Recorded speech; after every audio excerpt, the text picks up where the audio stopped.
This is going to be a very uncomfortable conversation.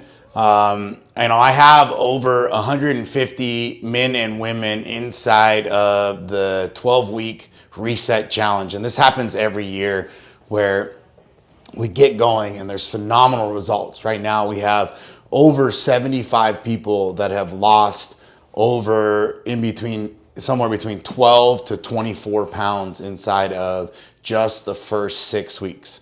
I also have some that are been drinking water more than they ever have in their life. Others have been reading and writing and walking and doing all kinds of shit more than they've ever have done in their life.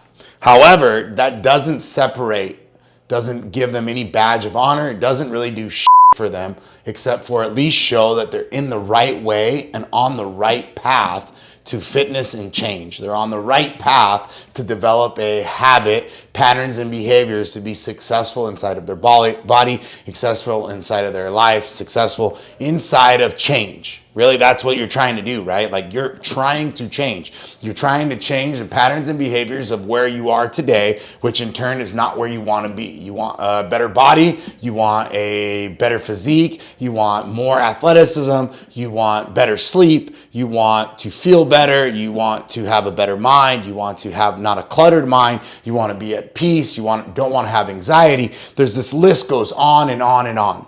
However, inside of the 150 plus, I've already had 30 quit before they even reached their 12-week mark. Imagine that. Imagine that. You could say it's hard. You could say it's difficult. You can put whatever story you want.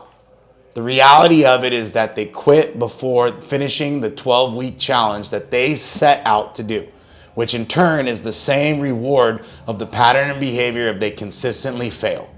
And there's nothing more than one check mark a day. And if you miss your check mark, just make it to the end of the 12 weeks and see how many check marks you have.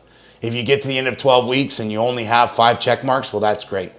But what happens is those 30, they wanted to call it quits before the end. So that way they don't have to look in the reality of the mirror of what is shown. And the case is that at the end of the 12 weeks, they were going to be less than half or 1/3 complete, whatever that was. But they just didn't want to see the truth of the story and the truth of the journey. So what I'm saying is don't quit. Keep fighting, keep working, keep driving.